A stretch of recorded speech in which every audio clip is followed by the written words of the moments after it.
muraho neza. Nishimiye kongera kuvugana namwe cyangwa se kuvugana nawe kuri uno munsi mwiza.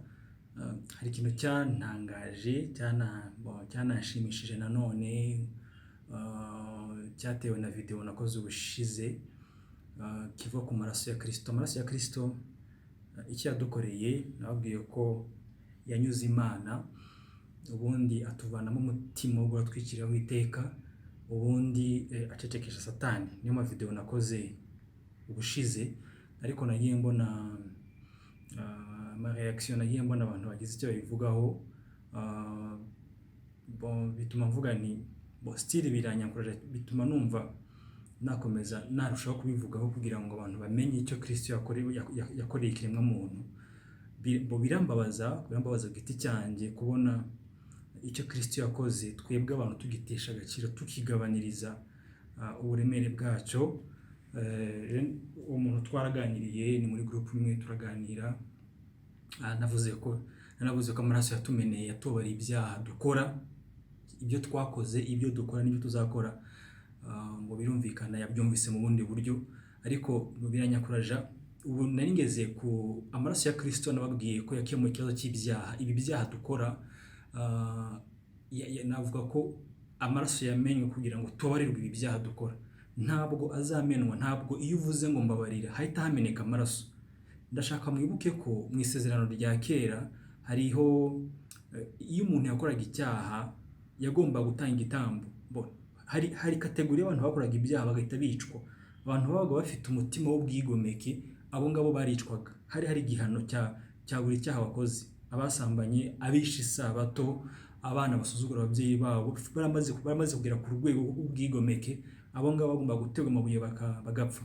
Abantu bakoraga ibyaha kubw'intege nke, batabyitumye, abo ngabo Imana yarategetse ko hatamba igitambo. Ntabwo handitse ko basabiye imbabazi, ahubwo batambaye igitambo kugira ngo babone kubabarirwa. Itegeko iyo waryishe rinyurwa iyo habonetse amaraso.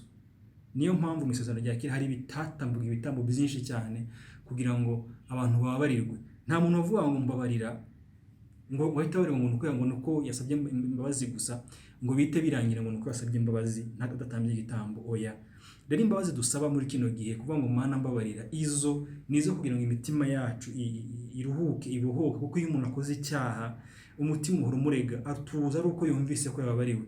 Ntabwo gusaba imbabazi bituma tubabarirwa mu ijuru, ko gusaba imbabazi ntibivanaho icyaha. Kurira uririra ibyaha byawe ntibivanaho ko wakoze icyaha. Hagomba kumeneka amaraso. Rero amaraso ntabwo azameneka, amaraso atubatura, amaraso atuma tubabarirwa, amaraso aduhesha imbabazi z'iteka ryose, ntabwo azamenwa. Nta nubwo amenwa igihe usabye imbabazi, nta nubwo amenwa igihe uri kuririra ibyaha byawe. Oya, amaraso atuma ubabarirwa yaramenywe hashize imyaka 2000, yari amaraso ya Kristo. Rero amaraso ya Kristo atuvanaho, sinzi ukuntu abivuga, yakemuye ibibazo birenze uko umuntu yabyita ibibazo. Icyo umuntu atari bubashe kwikorera, twese twarabo kurimbuka. Ibyaha twakoze nta kiguzi, twagiye mu ideni tudashobora kwishura, bidashoboka. Niho guhabwa ideni ry'amafaranga utazigira ubasha kwishura. Bivuze ngo uzahora mu buretwa, uzahora uri umucakara w'umuntu ufitiye ideni. Kandi iyo deni noneho nta nubwo ko ari kuba umucakara gusa, kwari ugupfa. Ibihembo by'ibyaha ni urupfu. Ibyo Kristo yadukoreye, yatuvanyeho urwo rubanza. Icyama ntuzongere kubitesha agaciro. Ubu urarya, ukaryama, ukabyuka, ukanezerwa. Waba uri umukristo, byo ni umunezero udasanzwe. Ufite ibyiringiro by'ubugingo buhoraho, bidatewe n'icyo wakoze, ntibitewe no wasabye imbabazi, ntibitewe no uri umwana mwiza. Oya, hari icyo Kristo yadukoreye gituma tubaho mu mudendezo. Amaraso yamenye yadukoreye ikintu umuntu atazigira yikorera, umuntu atazabasha gukora. Yatuvanyeho urubanza. Rero amaraso adukemura ikibazo cy'ibyaha dukora. Naho bikono no dufite n'ikibazo cy'icyaha noneho cyacu, ari ryo ni hame. Ikibazo cy'icyaha ni kamere dufite, kamere ituma dukora ibyaha. Navuga ko ari byo bikomeye, iyi kamere aho ituma dukora ibyaha niyo ikomeye, nicyo kibazo gikomeye. Yego no kubarega ibyaha nacyo ni ikibazo gikomeye Imana yadukemuriye, ariko noneho Imana kubera dukemura ibibazo by'ibyaha twakoze, iyo iza kudusigira ikibazo cy'icyaha ariyo kamere yacu nayo ntigire icyo igikoraho, n'ubundi ntawe twari buve, ntawe twari tugiye, kuko n'ibyaha n'ubundi dukomeza kubikora. Ubushize narababwiye nti ubu leta y'u Rwanda ishatse kuvanaho inzoga, igaca inzoga, uburyo yabikoramo ntabwo yafunga ububare. Ishatse kubikora neza ntabwo yafunga ububare gusa, ahubwo yagenda mu nganda aho hakorerwa inzoga bagafunga, noneho n'izihari bakazimenagura, aho baba baciye ikibazo cy'inzoga. Rero nta kuntu Imana yari butobore ibyaha twakoze ngo iturekere urwo ruganda ruhora. Imana ntiyakora ikintu igice, ntiyari butubabarire ibyaha ngo idusigire uruganda ruhora rukora ibyaha, mbese ngo ikemure ikibazo cy'ibyaha dukora, ahasigaye ikibazo cya kamere ihora ikora ibyaha ikitureke ngo tuzirwarize. Nacyo kamere ituma dukora ibyaha nayo yayishakiye umuti, yayivugutiye umuti. Iyi ni inkuru nziza, franchement birambabaza kuba, ariko Yesu yarabivuze. Hari umuntu turi kuganira niwe bambwiye ati nikidashoboka ko iby'umwuka umuntu abyumva mu buryo bw'umubiri, ariko kubw'umwuka w'Imana ndifuza ko buri muntu wese yakumva icyo Imana yamukoreye. Rero ikibazo cya kamere nicyo nshaka kuvugaho. Iyi kamere ituma duhora dukora ibyaha twarayibabariwe n'ibyo, ariko kamere ihora ikora ibyaha yo Imana yayigenje ite? Impamvu nshaka kuvuga kuri ibi bintu nuko hari amavesi nshaka guheraho. Abaroma igice cya 5 umurongo wa 18 na 19, reka mpasome aya magambo. Nuko rero ubwo igicumuro cy'umuntu umwe cyateye ko abantu bose bacirwaho iteka, ni nako icyo gukiranuka cyakozwe n'umuntu umwe cyahesheje abantu bose gutsindishirizwa bahabwa ubugingo. Ijambo nashaka rya mbere ribanza ni iringiri, nuko rero ubwo igicumuro cy'umuntu umwe cyateye ko abantu bose bacirwaho iteka. Iryo ni ijambo nashaka rya mbere. Ngo kandi mirongo 19 naho kandika ngo kandi nk'uko kutumvira Imana k'umuntu umwe kwateye ko abenshi baba abanyabyaha, niko no kumvira kumwe kuzatera ko abenshi baba bakiranutse. Ahangaha Paulo ari kuvuga kuri Adamu na Kristo. Abantu twese dukomoka kuri Adamu, nta muntu ufite ahandi hantu akomoka, twese dukomoka kuri Adamu. Paulo kutubwira ngo igicumuro cya Adamu cyatumye abantu twese, ngo nuko rero ubwo igicumuro cy'umuntu umwe cyateye ko abantu bose bacirwaho iteka. Igicumuro cya Adamu cyatumye twese ducirwaho iteka ryo kurimbuka, ariko ntibyagarukira aho ngaho gusa. Impamvu twakiriyeho iteka ryo kurimbuka ni irihe? Kandi tutari twakoze icyo cyaha. Ngo kandi nk'uko kutumvira Imana k'umuntu umwe kwateye ko benshi baba abanyabyaha. Adamu akora icyaha, twari turi muri we. Akora icyaha, natwe twakoze icyaha. Icyo ndi gushaka kuvuga ni uko duteye ntabwo ari ibintu twahisemo, twisanze ariko tumeze. Ntabwo twahisemo kuvukira muri Adamu, ntabwo twahisemo kuba ko Adamu ari we dukomokaho. Icyatubayeho nuko twakomotse ku muntu w'umunyabyaha, twakomotse ku muntu wakoze icyaha. Ibyo birahagije kutugira abanyabyaha. Hari ikibazo gikunze kutugaragaraho nk'abantu, dutekereza ko umuntu aba umunyabyaha igihe yakoze ibyaha, donc yakoze ibyaha runaka nibyo bimugira umunyabyaha. Bibiliya ntabwo ariko bivuga. Bibiliya ntabwo ukwita umunyabyaha kuko hari ibyaha wakoze, kuko igituma ukora ibyaha dejuru umunyabyaha. Bibiliya ivuga kuko turi abanyabyaha nibyo bituma dukora ibyaha. Rero abantu benshi tureba twibona nk'abanyabyaha twakoze ibyaha, ku buryo nta cyaha twakoze dutekereza ko turi abantu beza, dutekereza ko turi abantu b'abakiranutsi. Icyo ndi kuvuga ni iki ngiki, umuntu abona ko ari umunyabyaha kuko yakoze ibyaha. Iyo nta cyaha yibonyeho atekereza ko atari umunyabyaha. Bibiliya ntabwo ariko bivuga. Wagikora utagikora uri umunyabyaha. Kubera iki? Kubera ko ukomoka kuri Adamu. rero icyo kintu nubasha kugiheraho kugira ngo iki kintu kibanze kugira ngo baza kugufasha kumva ibikurikiraho. Ntabwo turi abanyabyaha ko twakoze ibyaha, turi abanyabyaha ko kamere yacu ari inyabyaha, dukomoka kuri kamere y'umuntu w'umunyabyaha ari we Adamu. Nta wundi murage yaduhaye umurage wo kuba abanyabyaha nyine. Icyo nashaka kugira nkuko nari mbivuze rero, hari ijambo Pawulo ahita akomeza akavuga ngo niko ngo nkuko ngo Pawulo akavuga ati kandi nkuko kutumvira Imana k'umuntu umwe kwateye ko abenshi baba abanyabyaha, niko no kumvira kumwe kuzatera ko abenshi baba abakiranutsi. Rero muri Adamu turi abantu baciriweho iteka, ariko muri Kristo hari ikindi kintu. Ubwo twabaye abanyabyaha muri Adamu tutabihisemo, nta ruhare tutabisabye ngo tubemo ngo tubyarwe nawe, tukisanga ntabwo nanjye kuvuga ngo nta ruhare twabigizemo, uruhare twarugizemo. Ndaza kubereka uburyo ki twagizemo uruhare, ariko kwisanga warabyawe na Adamu ntabwo ari ikintu wasabye. Ni nako kwisanga warabyawe na Kristo, cyangwa se warabyawe n'Imana muri Kristo, ukumva ngo uri umukiranutsi, nabyo si uko wabihisemo, nabyo si uko wabisabye. Ni ibintu Imana yakoze umuntu atigeze abisaba, cyane ko iyo Imana imugisha inama ntabwo yari buyemerere. Rero dufite icyo kibazo cyo gutekereza ko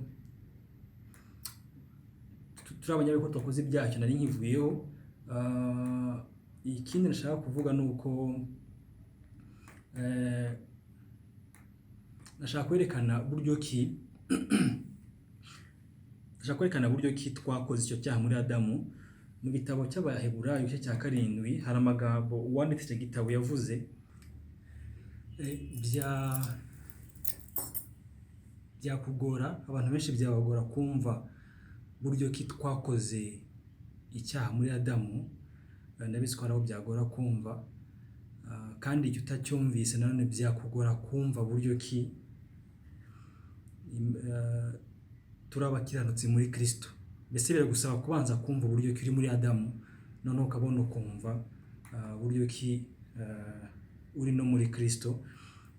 Kugira ngo bikorohere kubyumva, reka twifashishe amagambo ari mu Baheburayo igice cya 7 uhereye ku murongo wa mbere.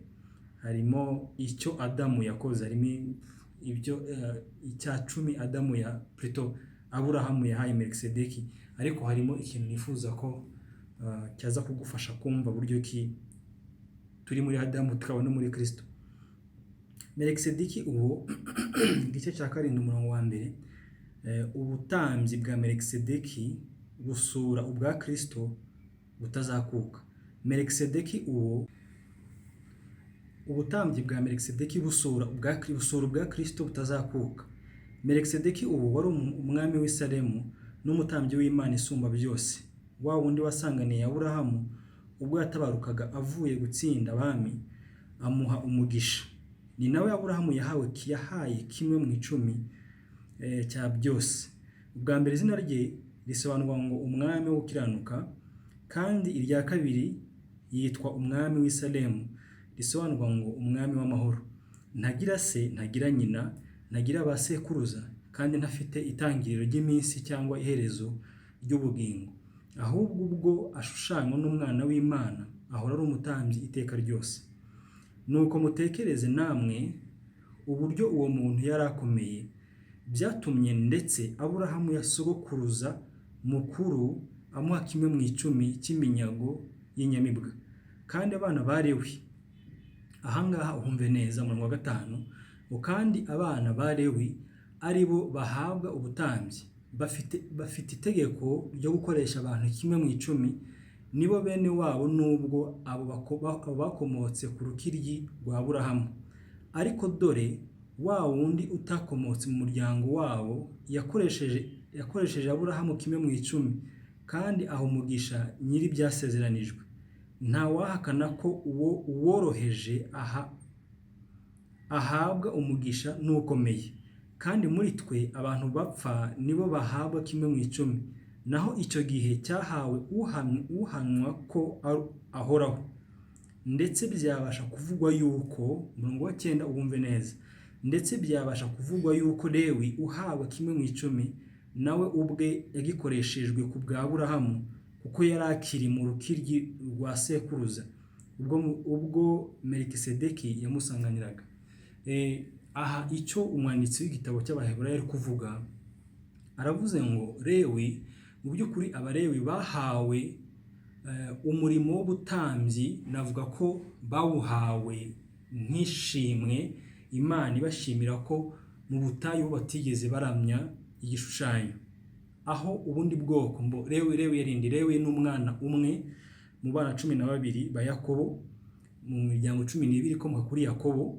Yakobo yari umwana wa Isaka, Isaka yari umwana wa Aburahamu. Donc bivuze ko Aburahamu yari sekuruza wa Lewi. Ahangaha uwanditse igitabo aravuga ngo Lewi igihe Aburahamu atanga icya 10 agiha Melikisedeki byagenze gute? Aburahamu yaravuye gutsinda abami, atahanye navuga ngo umuhungu wabo, atahanye Loti. Mwakumwe maze gutsinda abo bami, ataha afite iminyago myinshi, noneho ngo ajya icya 10 Melikisedeki bavuze ngo ntango ntafite aturuka, ntafite se, ntafite nyina, ashushanya Kristo. Donc yahaye icya 10 Melikisedeki maze amuha umugisha, amusabira umugisha. Aha umurongo wa 9 aravuze ngo ndetse byabasha kuvuga yuko Lewi uhabwa 1/10 nawe ubwe yagikoreshejwe ku bwa Aburahamu. Mu yandi magambo Lewi nawe ngo yatanze icya 10 muri Aburahamu. Mbese mu yandi magambo Aburahamu aha icya 10 agiha Melikisedeki, ngo Lewi nawe yaragitanze muri Aburahamu. Nkuko nari mbivuze, Lewi yari umwe mu bana 12 ba Yakobo, igihe imiryango 12 ya Isirayeli yari igeze mu butayu, bagatangira kuramya igishushanyo cyaremwe na Aroni bamushizeho igitutu, ngo Abalewi bonyine nibo bonyine batigeze baramya icyo gishushanyo. Noneho Imana ngibaha kuba batambye nk'ishimwe kugira ngo bayikorere umurimo w'ubutambyi. Icya 10 rero cyahabaga Abalewi. Ubusanzwe igihe gahunda y'ubutambyi yari yatangiye, cyahabaga Abalewi. Ariko hanga uyu mwanditsi kuvuga ngo ko cyahawe umuntu udakomoka muri uwo muryango. Rero icyo ushaka kwerekana ni iki ngiki, ni ushaka kwereka ko reka nguhe urugero, sogokuruza wawe iyo ataza kubaho utekereza ko ari bubeho? Ntigishoboka. Uriho kubera ko sogokuruza wawe yabayeho, kuko wari mu rukiryi rwa sogokuruza wawe. Iyo apfa atarabyara so wakubyaye, ntabwo wari bubeho. Rero nk'uko uyu mwanditsi bivuga, ibyo Adamu kuko ariwe twese dukomokaho, icyo Adamu yakoze natwe twagikoranye nawe kuko twari turi muri Adamu. Nk'uko Lewi yatanze icya 10 ari muri Aburahamu, niko natwe twakoze icyaha muri Adamu. Igihe Adamu yakoraga icyo cyaha, natwe twari turi muri Adamu, tubarwa nk'abanyabyaha. Noneho tuza dufite kamere twarazwe na Adamu.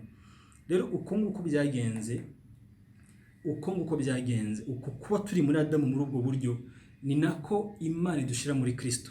Ubwo ndi kuganisha ku cyo nababwiye, buryo ko Imana yakemuye ikibazo cya kamere. Iyo usomye ku murongo wa 30 w'Abakorinto ba mbere, igice cya mbere, umurongo wa 30, handitse aya magambo. Igice cya mbere cy'Abakorinto umurongo wa 30, umwe w'amagambo handitse ngo niyo ibaha kuba muri Kristo Yesu, waduhindukiye ubwenge buva ku Mana, no gukiranuka no kwezwa no gucungurwa, kugira ngo bibe nk'uko byanditswe ngo uwirata yirate Uwiteka. Ubwo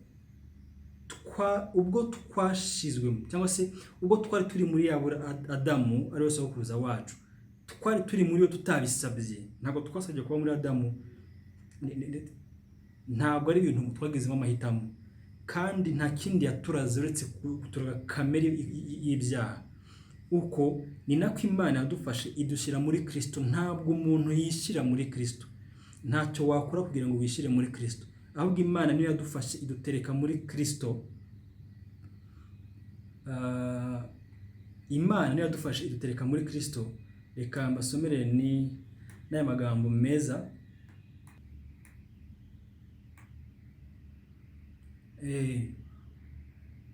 Navugaga ko Imana yari yadushize muri Kristo mu gitabo cy'Abaroma igice cya 5 umurongo wa 12 kugeza ku 21, naho hari amagambo abivugaho neza, aho Pawulo yabivuze neza ngo kuko bimeze bityo, nk'uko ibyaha byazanywe mu isi n'umuntu umwe, urupfu rukazanwa n'ibyaha, niko urupfu rugera ku bantu bose, kuko bose bakoze ibyaha. Ibi nibyo navugaga, muri Adamu twese twakoze ibyaha. Ubwo icyaha cyakozwe na Adamu, natwe tukaba twari turi muri Adamu, uko niko n'urupfu rwaje rukomotse kuri Adamu, bitewe nuko yarakoze icyaha. Amategeko ataratangwa, icyaha cyahozeho mu isi, ariko ntawe kibarwaho amategeko adahari. Icyakora uhereye kuri Adamu ukageza kuri Mose, urupfu rwatwaraga ndetse n'abatakoze ibyaha bihwanye n'igicumuro cya Adamu wasuraga uwajyaga kuzaza. Ariko impano y'ubuntu bw'Imana ntigira ihuriro n'icyo gicumuro, kuko ubwo igicumuro cy'umwe cyateje abantu benshi urupfu, ni nako ubuntu bw'Imana n'impano y'ubuntu bw'umuntu umwe ari we Yesu Kristo byarushijeho gusaga kuri benshi. Nk'uko muri Adamu twari abanyabyaha, ubuntu Imana yatugiriye muri Kristo Yesu, ibyo ngo ni nako ubuntu bw'Imana n'impano y'ubuntu bw'umuntu umwe ari we Yesu Kristo byarushijeho gusaga kuri benshi. Iherezo ry'ubwo buntu ntirigira isano n'iry'icyaha cy'uwo muntu umwe, kuko iherezo ry'icyo cyaha ryari iryo gucirwaho iteka, naho iherezo ry'iyo mpano y'ubuntu yatanzwe kubw'ibicumuro byinshi ni ugutsindishirizwa. Rero impano Imana yaduhaye yadushize muri Kristo, idutsindishiriza muri Kristo. Reka nkomeze, kuko ubwo igicumuro cy'umwe cyateye ko urupfu rwimikwa n'umwe, ni nako abahawe ubuntu busesekaye n'impano yo gukiranuka bazarushaho kwimikanwa ubugingo n'umwe ari we Yesu Kristo. Nuko rero ubwo igicumuro cy'umuntu umwe cyateye ko abantu bose bacirwaho iteka, ni nako icyo gukiranuka cyakozwe n'umuntu umwe cyahesheje abantu bose gutsindishirizwa bagahabwa ubugingo buhoraho. Muri Adamu ntabwo wigeze usohoka kuba muri Adamu wamubayemo utabisabye, ni nako no kuba muri Kristo nabyo utabisabye. Ni ibintu bikorwa nta contribution yawe, utabanje kubazwa nawe utange ibitekerezo. Wisanze waravutse ntiwasabye kuvuka, wisanze waravukiye aho wavukiye, warabyawe n'abakubyaye, ntabwo wigeze ubisaba, nta contribution yawe bagusaba. Rero uko wakomotse kuri Adamu w'umunyabyaha, akakuraga urupfu, akakuraga kamere y'urupfu, akakuraga kamere ikora ibyaha kandi bikagutera gupfa, ni nako ubuntu bw'Imana muri Kristo Yesu bwadushize muri Kristo. None icyo kiranuka cyakozwe n'umwe ari we Kristo gituma twese dutsindishirizwa. Umurongo wa 19 noneho ngo, kandi nk'uko kutumvira Imana k'umuntu umwe kwateye ko abenshi baba abanyabyaha, niko no kuyumvira kumwe kuzatera ko abenshi baba bakiranutse.